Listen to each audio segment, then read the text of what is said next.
চলো আজকে আমাদের বিদ্যালয়ে কেন আমাদের কামারপুকুরে হয়তো বিভিন্ন বিদ্যালয়ে বা আশেপাশের মানুষদের ঘর বাড়িতে কারেন্ট নেই, মানে ইলেকট্রিক সংযোগ গন্ডগোল হয়ে গেছে। তার জন্য টিফিনের সময় থেকে আমাদের বিদ্যালয়ে পাখা চলছে না। তোমাদেরকে কালকে যেটা বলেছিলাম যে নাচটা আমরা কালকে করেছিলাম সেটা আজকে কন্টিনিউ করবো বলেছিলাম। তো বক্স তো চালানো যাচ্ছে না, কারেন্ট না থাকলে কি বক্স চালানো যাবে? তার জন্য নাচটা টিফিন টাইমও করানো যায়নি বা আমরা অপেক্ষা করছিলাম, সেটাও করানো গেল না। সেই জন্য আমরা একটা আনন্দদায়ক ক্লাস করব, যেটা সবারই কাজে লাগে। আমরা নামটা পড়ি, নামটা মুখস্থ রাখি, কিন্তু সবসময় নামটাগুলো মুখস্থ রাখতে পারি না, ভুলে যাই। কিন্তু সহজ পদ্ধতি জেনে নিলে, একটু মনোযোগ দিয়ে শুনবে, সহজ পদ্ধতি জানলে খুব ইজি। আমি 11 দিয়ে গুণ করার বিষয়টি দেখাবো। 11 দিয়ে গুণ করলে কোন সংখ্যার উত্তর কি বেরোতে পারে। নামটা না জানলেও হবে, নাহলে আমাকে 3 রাশি 4 রাশিতে গুণ করে করে যেতে হবে। তো এক রাশিতে গুণটি করে দেবো। ধরো আমি সংখ্যাগুলো লিখছি, দেখো তোমরাও খাতায় লিখবে, আমি বাংলায় লিখছি। 35 গুণিতক 11 একটা লিখে নিলাম। 2 নম্বর হচ্ছে 234 গুণিত 11, 234 গুণিতক 11। 3 নম্বর হচ্ছে 258 গুণিতক 11, 258 গুণিতক 11। এগুলো কিভাবে হবে একবার জেনে নেওয়ার পরে ঘরে বিভিন্ন সংখ্যা দিয়ে প্র্যাকটিস করবে নিজেরা, দেখবে কত ইজি হচ্ছে। আমি প্রথমেই যেটা বলছি, সবার শেষে এটা কি আছে, এককের ঘরে কি আছে, আমি এইদিকে একটু দূরে লিখলাম 5। এরপরে আমার কাজ হচ্ছে এই দুটোকে যোগ করে দেয়া। 5 আর 3 কত হবে? 8 লিখে দাও। তারপরে প্রথম যে এককের ঘরটা আছে এর কারণ আছে, কারণটাও বলবো পরে বুঝি।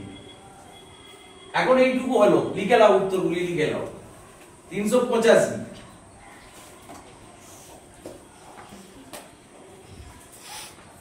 হয়েছে, উত্তর 385 হয়েছে। এবারে বলো পরেরটা কিভাবে করবো আমি। তাহলে এখানে শেষে কি আছে? 4। একটু দূরে যেয়ে কি লিখবো? জোরে বলো, 4। এরপরে কি করতে হবে? কার সঙ্গে কাজ যোগ করবো? 4 আর 3 যোগ করবো। 4 আর 3 কত হবে? 7।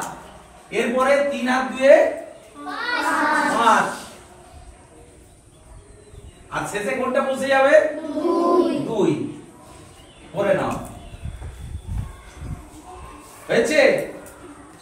এত সময় তো লাগার কথা নেই, ঝড়ের বেগে হওয়ার কথা। এর পরেরটা যাই। এককের ঘরে কি আছে? 8। এরপরে যোগ। 8 5 কত হবে? 8 5 13। 13 কত বসে যাবে? হাতে কত আছে? 1 10 রয়ে গেছে। 5 আর 2 কত হবে? 7। আর হাতে কি রয়ে গেছিল? তাহলে কত হয়ে যাবে? 8। এরপরে কত রয়ে যাবে? 2। হয়েছে? এবারে আমি এই গুণটা করে দেখাই, উত্তরটা মিলছে কিনা। মনে হতে পারে স্যার আপনি যা হোক একটা লিখে দিলেন, আদৌ অঙ্কটা হয়তো ঠিক হচ্ছে না। তাহলে সেই গুণটা আমি করে দেখাচ্ছি একটা। 2 5 8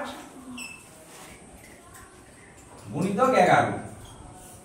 8 একে 8, 5 একে 5, 2 একে 2। 1 8 8, 1 5 5, 1 2 2। 8 8 5 13 3, 5 2 17 8। মিলেছে? উত্তর মিলেছে না মিললো না? আসতে বলছো কেন? এটা কি ভালো লাগলো না লাগলো নি? ভালো লেগেছে? তাহলে তোমাদের কাজ হচ্ছে এই দুটোকে গুণ করে নেওয়া এইরকম ভাবে। উত্তরটা মিলেছে নাকি দেখে নাও। এই দুটো উত্তর মিললে বলবে হ্যাঁ মিলে গেছে স্যার। নিজেরা করে দেখো, তোমাদের থেকে সহজ পদ্ধতিতে গুণ হচ্ছে না হয়নি 11 পর।